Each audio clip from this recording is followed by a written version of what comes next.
कृष्णा हरे कृष्णा कृष्णा कृष्णा हरे हरे हरे राम राम राम हरे हरे।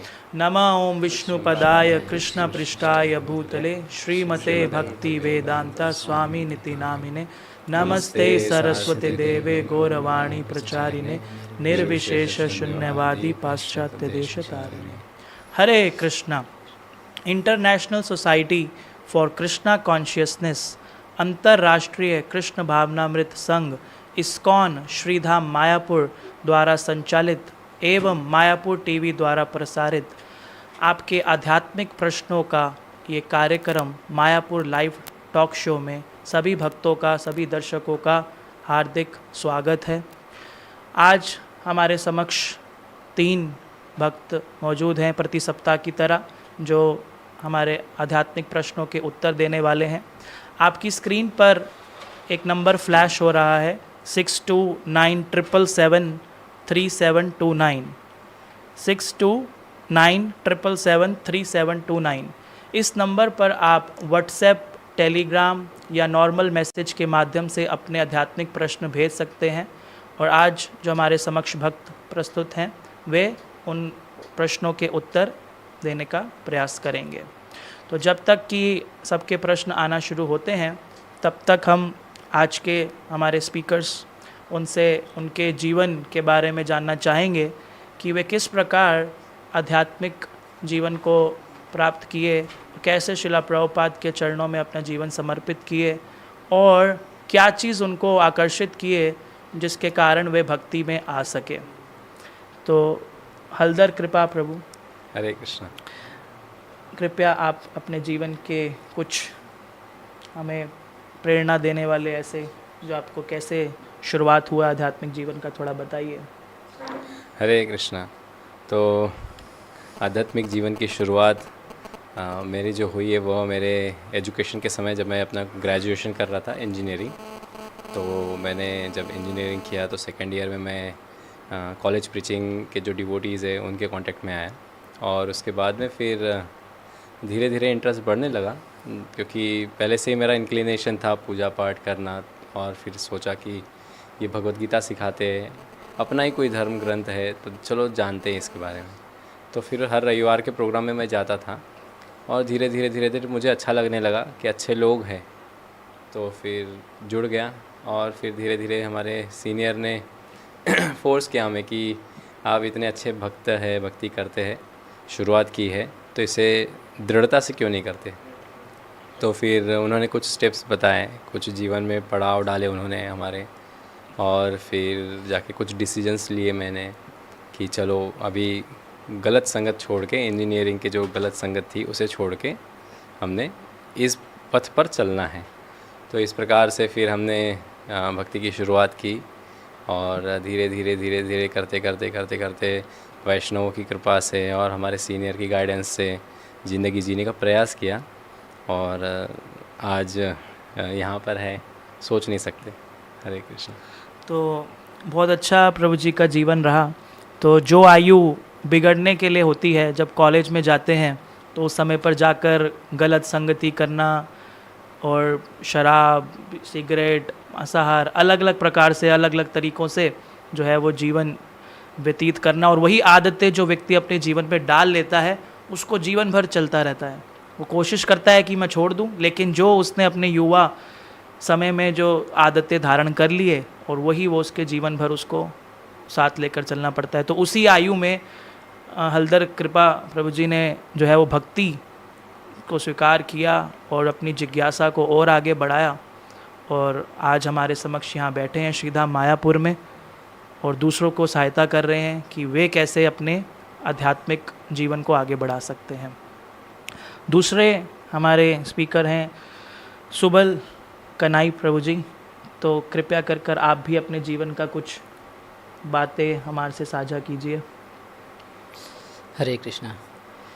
मेरा जीवन शैली थोड़ा सा अलग रहा, लेकिन मैं जब इस्कॉन में जब ज्वाइन किया, मैं उस समय से 1996 में मैंने ज्वाइन किया। तो इससे पहले कुछ ऐसा होता है ना, स्पेशली अगर बंगाल में देखा जाए तो बहुत सारे भगवान मिलते हैं, ऑथराइज्ड भगवान, अनऑथराइज्ड भगवान, सांप्रदायिक भगवान, असांप्रदायिक भगवान। तो इस तरह से हमारे जो पारिवारिक जो फेथ, जो विश्वास रहा, वो थोड़ा सा अलग रहा। तो हम किसी और भगवान में विश्वास करते थे, और हमारे परिवार तो बचपन से ही जो कीर्तन वगैरह हुआ करते थे, और मंदिर गांव-गांव में जैसे मंदिर होते हैं, इस तरह से मंदिर भी होते थे। देखा कि हम किसी को मानते हैं, ये भी भगवान है,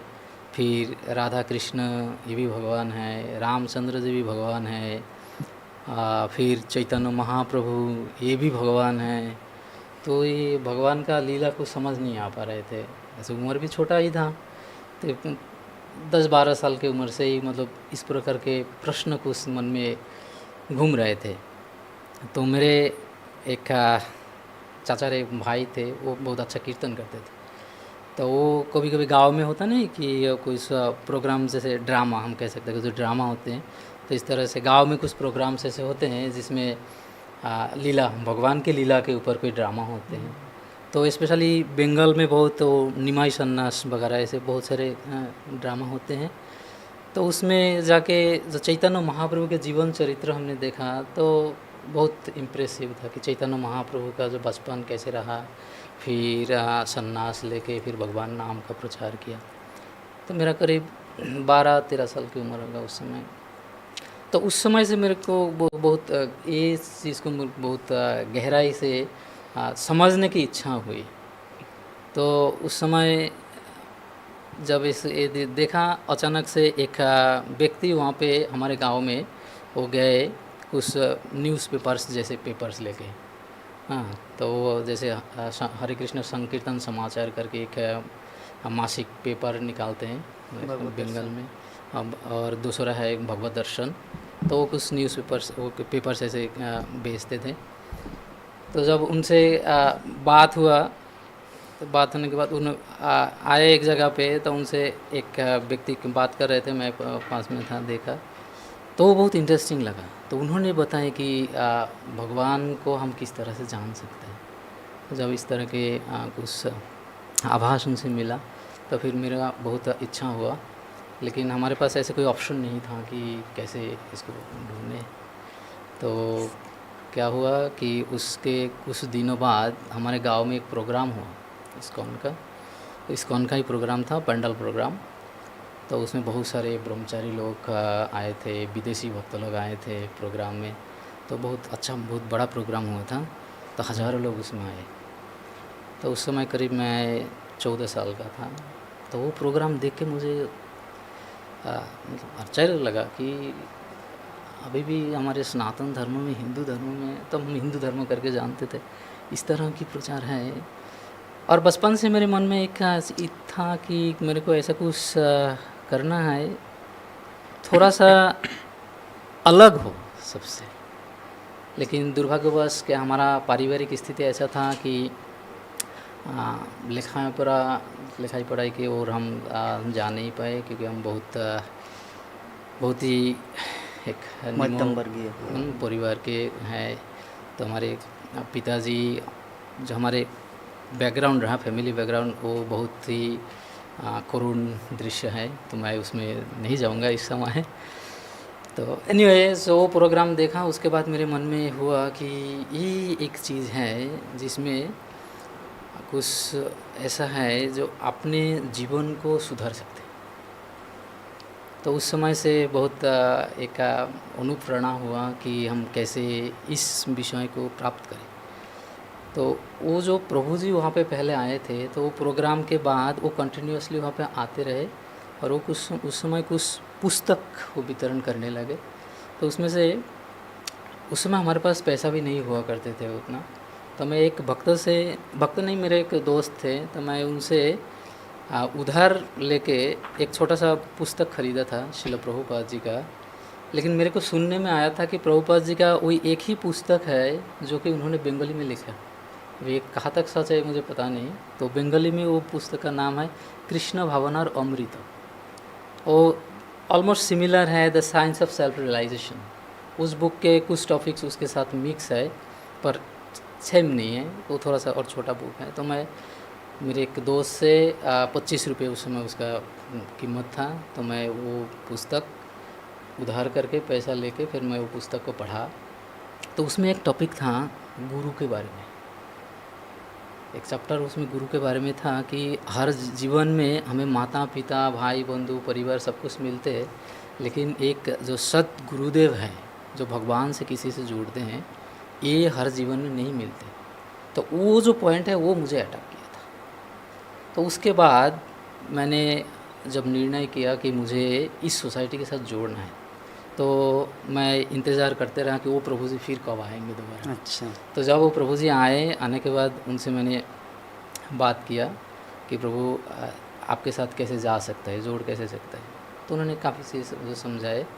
तो उसमें पहले एक मेरे जो क्वेश्चन किया था कि आप क्यों जाना चाहते हैं, जोड़ना क्यों चाहते हैं। तो मैं उनको यही उत्तर दिया था कि मेरे को वहाँ पे कोई साधु सन्यासी बनने का मेरा कोई इच्छा नहीं है, कोई जो सन्यासी बनना है, ब्रह्मचारी बनना है, मंदिर में रहना, ऐसा कोई इच्छा नहीं है।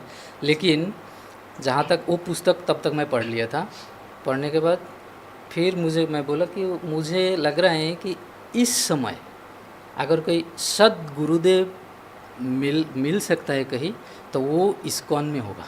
गुड। तो ये पॉइंट मैं जब उनसे बोला तो उन्होंने बोला ये मतलब है, ये बच्चा है पर इसके जो नज़र है वो थोड़ा सा हटके है। तो फिर उन्होंने सारे चीज़ बताए। फिर मैं इंतज़ार किया काफ़ी समय, 7-8 महीना करीब इंतज़ार किया। ये 1996 की बात है। तो उन्होंने मेरे को दिखा दिए थे कि मैं बोला कि प्रभु मैं ये जप करना चाहता हूँ। तो उन्होंने मेरे को दिखा दिया कि कैसे जप करना होता है। तो उस समय एक और बात है कि मैं ये जो बात हो रहा था, इस समय मैं एक मिठाई के दुकान में काम करता था। तो उस दुकान के जो मालिक है वो, मैं उनको मामा करके बुलाता था कि मेरे मामा के वो दोस्त थे। तो इसमें एक इंटरेस्टिंग पॉइंट मैं इसलिए बता रहा हूँ कि वो जो दुकान के मालिक थे, उनके जो ससुर जी थे वो इस्कॉन से दीक्षित थे, इस्कॉन से दीक्षित थे। और दूसरा इंटरेस्टिंग पॉइंट है कि उस समय 1996 में, उस समय उनके जो ससुर जी हैं वो इनिशिएटेड थे 19 ईयर्स बिफोर, उन्होंने दीक्षा लिए थे। तो फिर हम उनके घर पे गए तो बातचीत हुआ, तो तब उनको पता लगा कि इस्कॉन और उनके ससुर ये एक ही जगह से हैं। तब इस्कॉन के बारे में उनको भी क्लैरिफिकेशन हुआ था। उसके बाद वो प्रभु जी फिर बोले कि फिर ठीक है मैं आऊँगा। तो जब मैं आऊँगा बाद में फिर आप मेरे साथ जा सकते हैं। बहुत बहुत धन्यवाद प्रभु जी। तो इस तरह से जिस प्रकार से जीव उत्सुक होते हैं भगवत धाम जाने के लिए, और कृष्ण उनसे ज़्यादा उत्सुक होते हैं कि उनको लेकर जाने के लिए, तो इसीलिए वो अपनी लीलाओं के माध्यम से आकर्षित करते हैं, वृंदावन लीलाएं करते हैं, गोलोक वृंदावन से आते हैं। तो उन्हीं लीलाओं के माध्यम से आपको आकर्षण हुआ और आपकी भक्ति में जो है वो जीवन प्रारंभ हुआ। तो बहुत ही अच्छा लगा आपका जीवन सुनकर, काफ़ी प्रेरणापूर्वक है। तीसरे हमारे स्पीकर हैं जगन्नाथ देव प्रभु जी। तो ये पहले से ही परिचित हैं, तो लेकिन फिर भी इनसे एक मैं प्रश्न पूछना चाहूँगा कि आपको जो नाम प्राप्त हुए हैं, दीक्षित नाम जगन्नाथ देव दास, तो आपको ये नाम मिले तो आपने कुछ मतलब ऐसा सोचे या ऐसा आपको कुछ लगे कि जगन्नाथ भगवान से कुछ आप संबंध या कुछ उनके बारे में ऐसा आपको लगे जब आपको ये नाम प्राप्त हुए? बहुत सुंदर प्रभु जी, बहुत बहुत धन्यवाद ऐसे मतलब उत्साहवर्धक प्रश्न करने के लिए। एक्चुअली जब मेरा पिताजी मुझे स्कूल में एडमिशन किए तो मेरा नाना जी मुझे 3 नाम दिए थे। एक है गौरांग, दूसरा है जगन्नाथ, तीसरा है बीनाधर। बीनाधर मतलब सरस्वती की जो बीना है उनको जो पकड़ के रखते हैं, बीनाधर। तो मेरे नाना जी 3 नाम रखे थे। तो मेरे पिताजी जब मुझे स्कूल में एडमिशन करने जिस दिन ले गए तो मुझे नहीं लगे, वो खुद गए थे जस्ट सर्टिफिकेट या कोई लेकर, और टीचर से जाके लेकिन मतलब रजिस्ट्रेशन एडमिशन करके वो रिसिप्ट लेके आया। तो मैं उत्सुक था कि मेरा नाम कौन सा दिया। ठीक है, बच्चा अभी ना आधार कार्ड बना ना वोटर कार्ड ना कुछ नहीं, अभी तो बच्चा है, स्कूल में एडमिशन लेंगे। तो मैंने बार बार पूछा, अच्छा मेरा क्या नाम है? तो बोले कि तुम्हारा नाम जगन्नाथ कुमार। तो बोले कहा अरे बहुत सुंदर। तो मैं 3-4 दिन कम से कम आपका क्या बोलूँ, थोड़ा नर्वस टाइप था। जगन्नाथ वो तो पुरी में है, मैं तो गौरांग महाप्रभु का, क्योंकि मेरा नाना जी गौरांग महाप्रभु से गौड़ीय मठ से दीक्षित थे, अगर गौरांग ना होता तो अच्छा होता, ऐसा मैं फील करने लगा। 3-4 बाद ऐसे दिन चलता गया। तो जो भी है, जगन्नाथ मेरे पिताजी ने नाम रखा था। उसके बाद वो घटना हुआ घर गृहस्थी का। अभी जब इस्कॉन में 2016 में जब मेरे गुरु महाराज श्रीमद् भक्तिचार्य स्वामी गुरु महाराज मुझे जब दीक्षा दिए, तो फॉर्म फिलअप तो 1 साल पहले से करना पड़ता है ना, चरणाश्रय का। तो संकीर्तन डिपार्टमेंट में उस समय ट्रेवलिंग संकीर्तन पार्टी में थे, प्रचार प्रसार करते थे। तो गोरधाम प्रभु मुझे चूज करने के लिए बोले कि कौन से गुरु महाराज आपको सेलेक्ट करना है। तो आपको तो पहले ही बता चुके पिछले एपिसोड में कि मेरा ज्ञान के तलवार पुस्तक पढ़ के आया, और उसी समय में अपने गुरु महाराज को चूज किया, श्रीमद् भक्तिचार्य स्वामी महाराज। ना कभी देखा है ना कभी जाना है, जस्ट नाम देखे थे। तो गोरधाम प्रभु के मैं उनका बोलने से पहले ही, जैसे गोरधाम प्रभु अच्छा जगन्नाथ कौन सा गुरु को चयन करेंगे, उससे बोलने से पहले श्रीमद् भक्तिचार्य स्वामी गुरु महाराज मैं बोल दिया। ओके ठीक है, फॉर्म फिलअप किया, साइन किया, एवरीथिंग रेडी। तो और एक मेरा गुरु भाई है विमल माधव प्रभु, जो अभी मेरे साथ ही कभी कोई पंचतत्व गाते, शायद आप लोग जानते हैं उन्हें। तो वो मुझे बोले कि जगन्नाथ आपका नाम क्या होगा जानते हैं? मैं बोला कि बताइए। अंदाज कर रहे सभी, आपका नाम होगा जगन्नाथ बलदेव दास। तो मैं भी सोच रहा था हाँ ऐसा ही कुछ होगा तो मैं अभी एक दिन चिंता कर रहा था, अभी प्रचार में गए बिलासपुर छत्तीसगढ़, मैराथन का टाइम है, दिसंबर का महीना, और गुरु महाराज नामट्टो में दीक्षा देंगे दिसंबर में। तो अभी मैं भी सोच रहा है कि मेरा नाम क्या होगा, वही जो विमल माधव जो बोले ना जगन्नाथ बलदेव दास, तो ऐसा ही होगा। तो जो भी है 16 दिसंबर 2016 की बात है।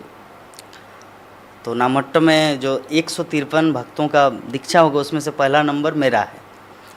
तो मैं अभी मन ही मन सोच रहा हूँ कि गुरु महाराज मुझे नाम देंगे जगन्नाथ बलदेव दास, यही, क्योंकि जगन्नाथ तो ऑलरेडी है, तभी और ऐड करेंगे क्या, ऐड अगर करेंगे तो बलदेव ऐड करेंगे, जगन्नाथ बलदेव दास, ऐसा ही मैं सोच रहा था। तो सोचते सोचते अभी जो सीतापति प्रभु है तो बोले कि जगन्नाथ दास आप हाजिर हो माला लेके गुरु महाराज को पहनाने के लिए दीक्षा के टाइम। तो मैं माला लेके गया, गुरु महाराज को पहनाया। उसके बाद मुझे पूछा कुछ कि what is the 4 regulatory principle. गुरु महाराज इंग्लिश में पूछा, मैंने हिंदी में जवाब दिया, ठीक है। तो गुरु महाराज तो हिंदी भी जानते हैं एवरीथिंग। तो एक चीज़ तीन चीज़ में बोला, मांसाहार निषेध, अवैध संग निषेध, जुआ निषेध, लेकिन नशा जो है ये कम से कम 5 मिनट टाइम लगे, इससे माथा में घुमा रहा हूँ। और क्या है एक, गुरु महाराज बोले, ऐसे मैं खुजली कर रहा हूँ माथे पूरा, क्या है। तो गुरु महाराज बोले तुम ही की निशा करबे मतलब तुम क्या नशा करोगे? गुरु महाराज नशा नहीं नशा नहीं करेगा। तो ओके, तो उसके बाद गुरु महाराज बोले on the behalf of Srila Prabhupada I giving you name Jagannath Devdas. तो बहुत ही प्रसन्न हुआ। तो ये है रीजन, मतलब गुरु महाराज जगन्नाथ नाम ऑलरेडी था, गुरु महाराज देव जोड़ दिया, जगन्नाथ देवदास। तो बहुत सुंदर प्रभु जी, आपने बहुत अच्छा बताया। और जैसे आपके गुरु महाराज की वाणी इतनी मीठी, एकदम मिश्री की तरह, वैसे ही आपकी भी वाणी वैसे ही लगती है। उनके शिष्य भी उनसे ही शिक्षा प्राप्त करके और ऐसा ही बोलते हैं। तो बहुत सुंदर, थैंक यू, आपने बताया, धन्यवाद। तो प्रश्न आना शुरू हो चुके हैं हमारे।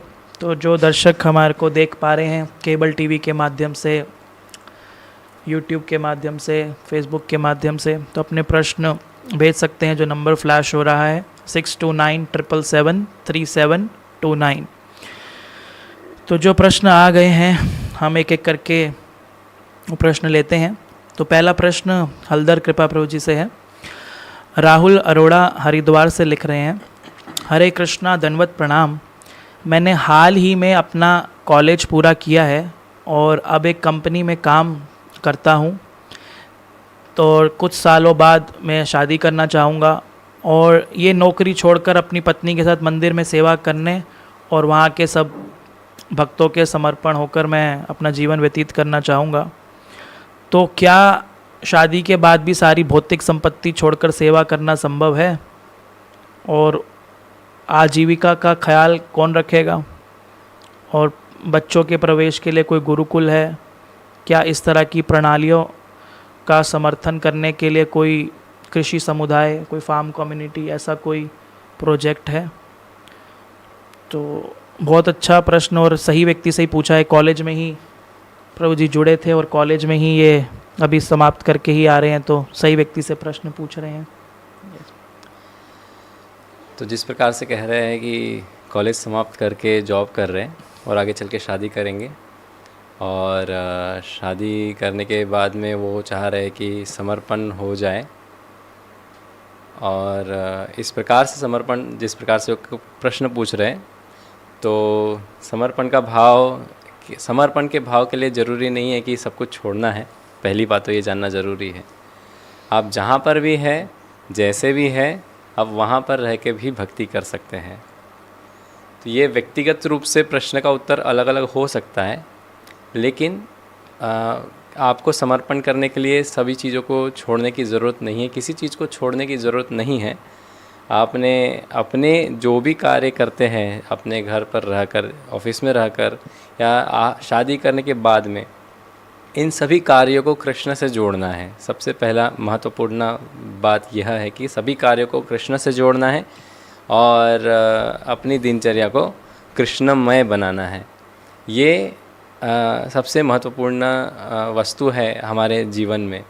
और उसके बाद में आप जिस प्रकार से आप प्रगति करेंगे भक्ति के पथ पर, उस प्रकार से आप अपने सीनियर अथॉरिटी के आदेशानुसार या फिर उनकी शिक्षा के अनुसार आप अपने जीवन में आगे डिसीजन ले सकते हैं कि आपने कहाँ जॉब करना है, कहाँ अपनी जीवन व्यापन करना है, कैसे जीवन व्यापन करना है, वो आपको सही तरीके से गाइडेंस देंगे। इन जनरल प्रश्न का उत्तर यह है कि समर्पण करने के लिए आपको कुछ छोड़ने की ज़रूरत नहीं है। अगर आपकी इच्छा है कि जिस प्रकार से आप, जैसे प्रश्न में मैंने सुना कि कोई फार्म कम्युनिटी में ज्वाइन हो जाएंगे, मंदिर में सेवा करने की बड़ी इच्छा है, जैसे फुल टाइम सेवा होती है। और आज अगर आप देखेंगे तो बहुत सारे हमारे मंदिर हैं जहाँ पे मंदिर मैनेजमेंट में सेवा करने की ज़रूरत होती है। तो हाँ, ज़रूर स्वागत है, और काफ़ी सेवाएं हैं। ऐसे कई हमें ऐसे भक्त चाहिए जो नौजवान है, नवयुवक है, और जो इस जिम्मेदारी को संभाल के प्रभुपाद के मिशन को आगे बढ़ाए जिम्मेदारी से। तो यस, आप कर सकते हैं। इसके लिए गाइडेंस की ज़रूरत होती है, और व्यक्तिगत रूप से उस प्रकार से गाइडेंस लेके आप जीवन व्यापन कर सकते हैं। या तो आप फुल टाइम ज्वाइन कर सकते हैं, या फिर जहाँ पर भी है वहाँ से आप समर्पण भाव से भक्ति कर सकते हैं। बहुत बहुत धन्यवाद प्रभु जी। तो प्रभु जी का मुझे बहुत अच्छे पॉइंट्स लगे। उसमें एक पॉइंट मुझे बड़ा ये अच्छा लगा कि ये व्यक्तिगत प्रश्न है। तो ये ऐसा कोई ऐसा टोपी नहीं है इलास्टिक वाला कि हर व्यक्ति पहन लेगा तो फिट हो जाएगा उसको। तो ये हर व्यक्ति के हिसाब से उत्तर हो सकता है। तो इसीलिए पूरा सिचुएशन जानकर कि आपका कैसा है और क्या आपके लिए बेहतर रहेगा, तो उद्देश्य कृष्ण भक्ति करना है और अपनी आध्यात्मिक इस प्रगति को आगे बढ़ाना है। और दूसरा पॉइंट प्रभु जी का मुझे ये अच्छा लगा कि मंदिर में बहुत सारी सेवाएं हैं। तो इस बारे में थोड़ा सा और विस्तार से हम बाकी भक्तों से भी जानना चाहेंगे कि मंदिर में सेवाएं तो बहुत सारी हैं, लेकिन जैसे मैं भी मंदिर में सेवा कर रहा हूँ फुल टाइम, तो मगर उद्देश्य जो है वो धन कमाना नहीं है। बस ठीक है, हाँ, जीवन व्यापन करने के लिए आपको प्रसाद की आवश्यकता है, कपड़ों की आवश्यकता है, बच्चों की एजुकेशन, गुरुकुल के लिए बारे में उन्होंने प्रश्न किया। तो लेकिन उद्देश्य ऐसा बहुत बहुत धन एकत्रित करना नहीं है। तो आपका क्या विचार है इसमें? जगन्नाथ देव प्रभु जी, आपको क्या लगता है कि मंदिर में हम कैसे सेवा कर सकते हैं? हरे कृष्ण। जैसे प्रश्न जो मुझे जैसे समझ में आया, उनका भाव ऐसा है कि अभी वो कॉलेज का लाइफ ख़त्म करके शादी करने का प्लान है भविष्य में, और शादी करने के बाद गृहस्थ जीवन में रहते हुए कृष्ण भक्ति में या इस्कॉन से फुल्ली कनेक्टेड होना चाहते हैं। तो उनका डर इस बात का है कि मान लीजिए कि मैं इस्कॉन से ज्वाइन तो हो गया, लेकिन आजीविका का साधन कैसे हम, कोई कृषि फार्म कम्युनिटी या कोई कंपनी, कोई कल कारखाना, कोई फैक्ट्री जो भी है जहाँ पे आमने सामने, अभी प्रश्न इस बात का है वो मायापुर में ज्वाइंट होना चाहते हैं या दिल्ली में या मुंबई में। अगर दिल्ली मुंबई में ज्वाइंट होंगे तो कोई बात नहीं, दिल्ली में, मुंबई में, जमशेदपुर में, रांची में बहुत सारे ऐसे कंपनी जहाँ पे जॉब करके आराम से इस्कॉन मंदिर आना जाना करके अपना जीविका चला सकते हैं और साथ में इस्कॉन टेम्पल से कनेक्टेड हो सकते हैं। रही बात मायापुर का, तो मायापुर के लिए बहुत सारे डिपार्टमेंट है, लेकिन संख्या भी बहुत सारे हैं। अभी आपका किस प्रकार का क्वालिफिकेशन है, आपको यहाँ पे किस प्रकार का जॉब मिलेगा। लेकिन मेरा अगर सुझाव मानेंगे तो मान लीजिए अगर वो व्यक्ति की एग्जाम्पल के रूप में बेंगलोर में है या मुंबई में है या देहरादून में किसी एक शहर में है, तो मैं आपको यही चीज़ बोलूँगा प्रभु जी, जिन्होंने प्रश्न किया, क्या नाम है प्रभु जी का? राहुल अरोड़ा, हरिद्वार से। राहुल अरोड़ा, हरिद्वार, अच्छा वो हरिद्वार से, ओके। तो हरिद्वार में भी इस्कॉन टेम्पल है, राधा गोविंद स्वामी महाराज के शिष्य वहाँ पे संचालित करते। तो आपको अभी हरिद्वार में जो जॉब है, आपका खुद का घर है, खुद का बंगला है, आपको क्या करना है, अभी वही से इस्कॉन मंदिर आना जाना आपको चालू करना है। और अगर मान लीजिए आपकी ये इच्छा है कि मैं भविष्य में मायापुर धाम में वास करने की इच्छा है, तो अभी आपको वहीं पर ज़्यादा करके धन कमाना है, क्योंकि यहाँ पे मायापुर में आने का मतलब ऐसा नहीं कि आपको सब कुछ फ्री में मिलेगा। प्रैक्टिकली कहे तो हाँ, आप इस्कॉन से जुड़े या न जुड़े उससे कोई मतलब नहीं। यहाँ पे आपको पहला चीज़ रेंट लेके रहना पड़ेगा। कोई जो हायर मैनेजमेंट, हायर अथॉरिटी जो है उनको रूम मिलता है वो अलग मैटर है, लेकिन सबको तो सभी तो जनरल मैनेजर नहीं बन सकता ना। जैसे देश का राजा एक होता है, जिला का कलेक्टर एक होता है, उसी प्रकार मायापुर में जो ऊपर लेवल में जो पद है वो सभी उस पद में नहीं आ सकता। जनरल मैनेजर एक है, चेयरमैन एक है, प्रेसिडेंट एक है, तो उन लोगों के लिए वो, तो उसके साथ हम कंपेयर नहीं कर सकते। हमको क्या है, गृहस्थ जीवन में रहते हुए अपने बच्चों का पालन पोषण करके इन जनरली मतलब कृष्ण भक्ति से जुड़ना है। तो उनका जो डर है, जो मुझे जो पॉइंट लगा प्रश्न का कि आजीविका का साधन हम कैसे वहाँ पे सर्वाइवल कर सकते हैं इन मायापुर, तो उसके लिए आपको दो चीज़ में ऑप्शन दिया। पहला तो हलधर प्रभु जी बताए, पहला ऑप्शन कि आप अभी जहाँ भी है वहाँ पे सुंदर भाव से भक्ति कीजिए, इस्कॉन से कनेक्टेड रहिए और आना जाना कीजिए मंदिर से। और जब इन फ्यूचर अपने बच्चे, बेटा बेटी सबका शादी करा के वानप्रस्थ अवस्था जैसे जब आएगा, तो उस समय अपना यहाँ पे एक सुंदर सा मकान खरीद के या फ्लैट खरीद के यहाँ पे रह के भक्ति कर सकते। ये मेरा सुझाव है। सुबल कनाई प्रभु अगर कुछ ऐड करना चाहे तो। ये बहुत बढ़िया है, जैसे हलधर प्रभु जी बताएं एक फैक्ट है, और अपन जगन्नाथ देव प्रभु पूरा क्लियर कर दिया। और तीसरा अगर मैं ऐड करूँगा तो फिर वो है, उनके क्वेश्चन में ही सारे पॉइंट्स है जो कि एक फ्यूचर गृहस्थ के लिए करना चाहिए, और ये बहुत ज़रूरी है।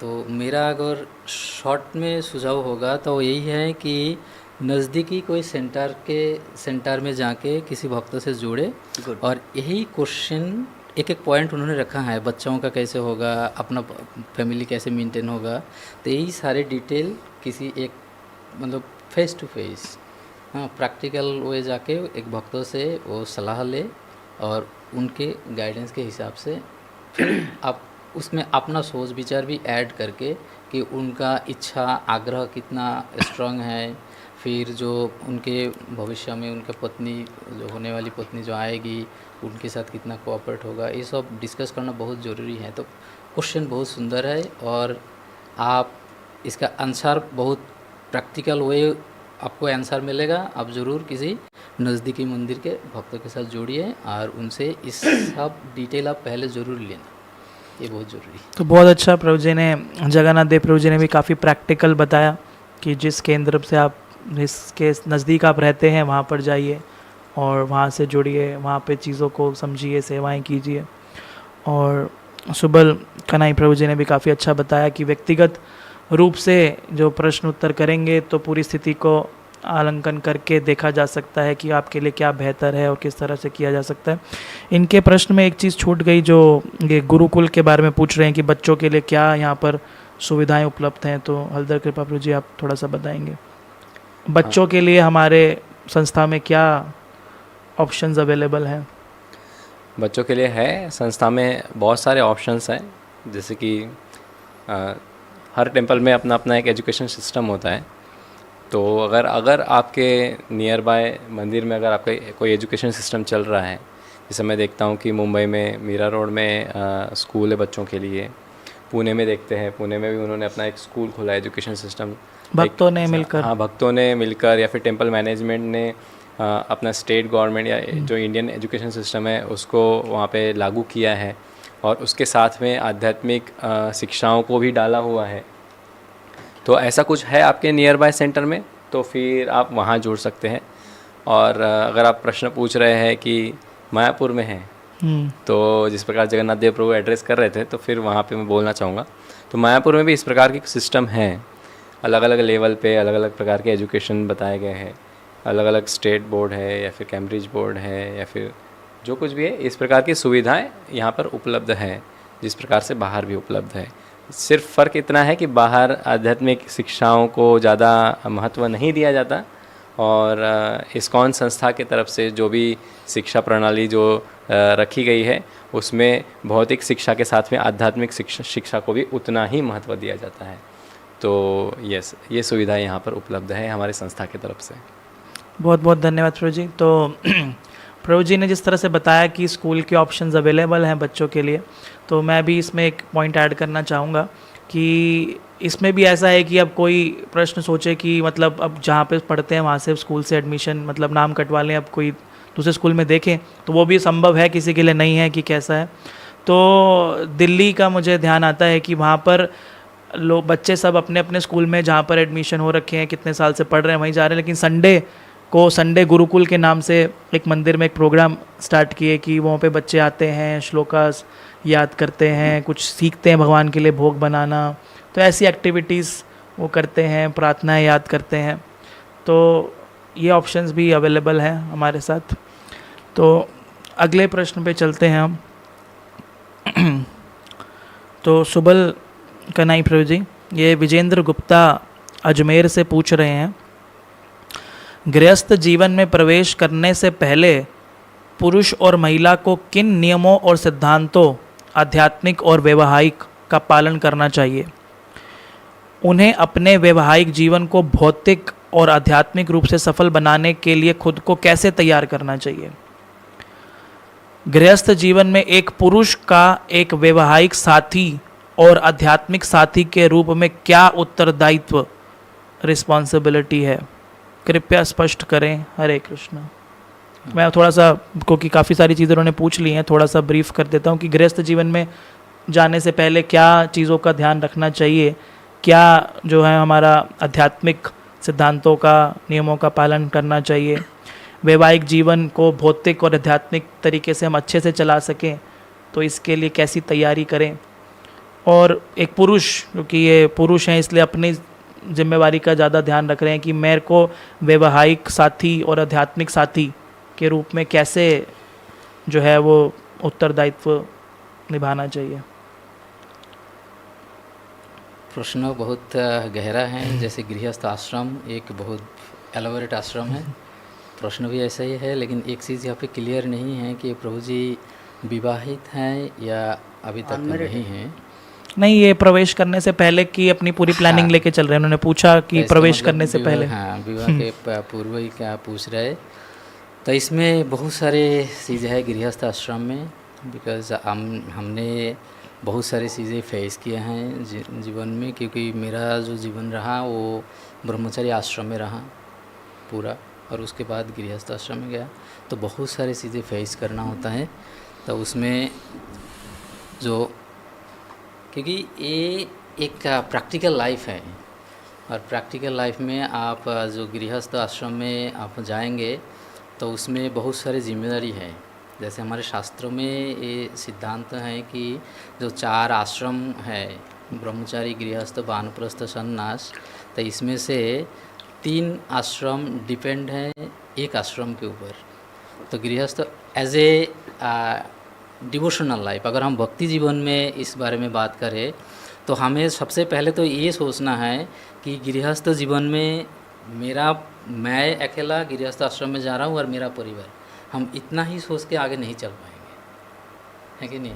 तो इसको और थोड़ा सा आगे ये सोचना है कि इसके साथ साथ हमारा ये भी जिम्मेदारी है, तो उसके लिए भी हमें तैयार रहना है। तो एक बहुत बड़ा मैटर है गृहस्थ आश्रम में जाने से पहले। तो एक सामूहिक विषय है और उसके अलावा जो व्यक्तिगत विषय हैं कि अपने परिवार में कौन कौन सदस्य हैं, तो इन फ्यूचर हमारे ऊपर कितना जिम्मेदारी है। जैसे फैमिली में हो सकता है कि हमारे परिवार में हम 4 भाई हैं, 3 भाई हैं या और बहनें भी हैं, तो उसका भी रिस्पॉन्सिबिलिटी हमारी है। तो ये सब चीज़ें आप हमें जिम्मेदारी लेना है एक समय, है ना, कि माता पिता हमें यहाँ तक लेके आए, बड़ा कर दिया, फिर उनका जिम्मेदारी भी हमारे ऊपर है। तो ये काफ़ी सारे चीज़ इसमें ऐड है।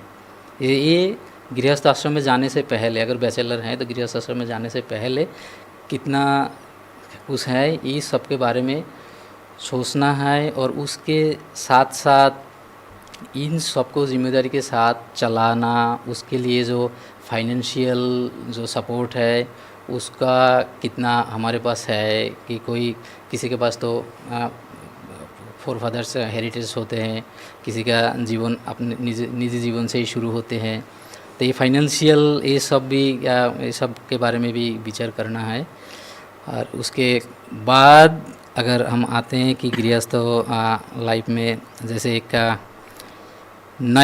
एक सदस्य को परिवार में ऐड करना है, किसी एक लड़की को जब हम लेके आते हैं तो उसके लिए बहुत सारे फैक्टर्स है। आज के दिन में हमारे विशेष रूप से हमारे इस्कॉन में भी देखा जाता है कि पारिवारिक स्थिति में सब हम भक्ति तो करना चाहते हैं, कोशिश करते हैं, लेकिन फिर भी मटेरियली हम एक दूसरे में उतना सपोर्टिव ना होने के वजह से कहीं ना कहीं हम अपने जो उद्देश्य हैं उससे काफ़ी दूर कभी कभी चले जाते हैं।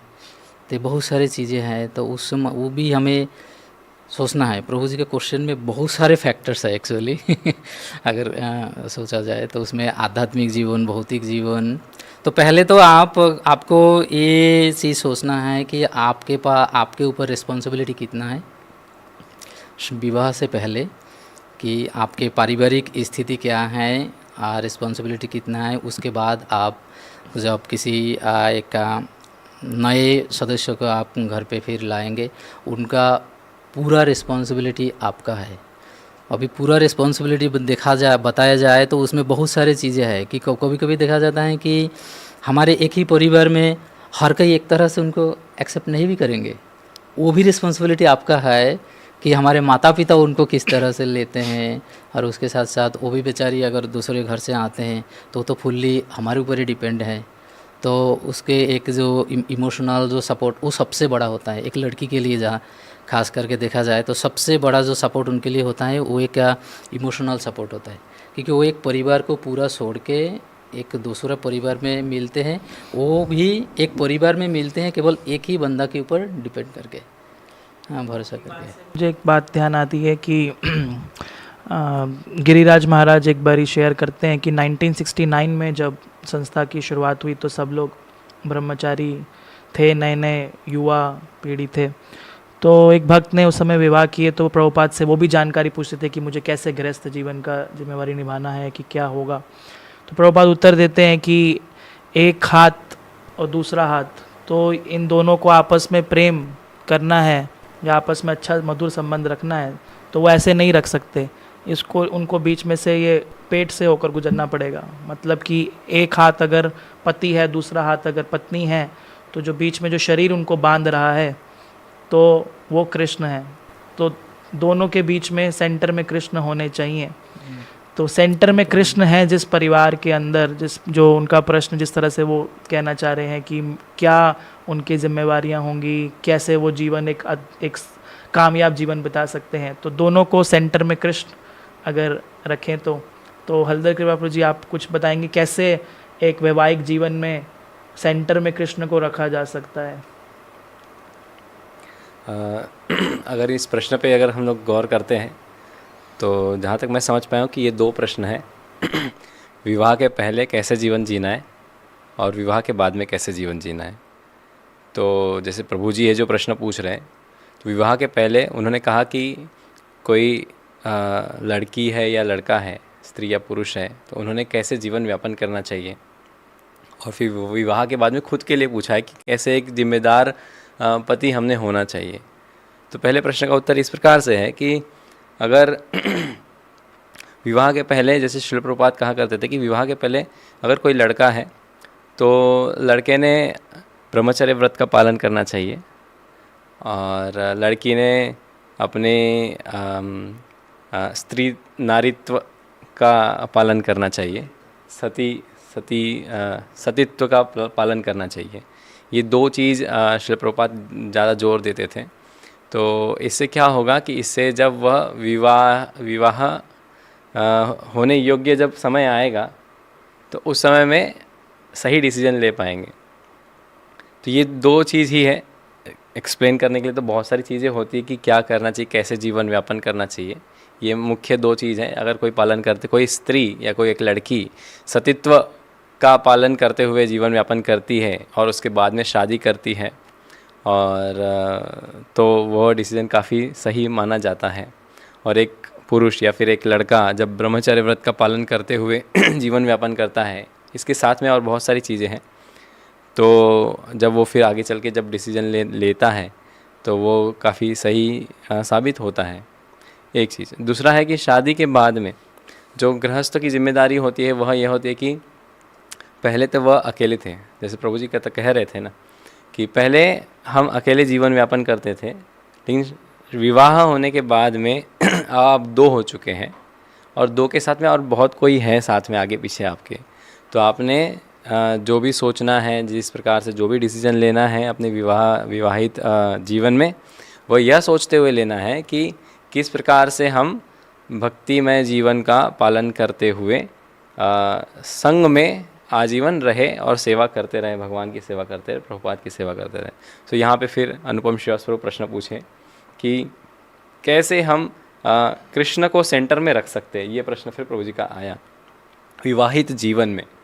तो विवाहित जीवन में भगवान कृष्ण को सेंटर में रखने के लिए आपको कुछ बड़ी चीज़ करने की ज़रूरत नहीं है।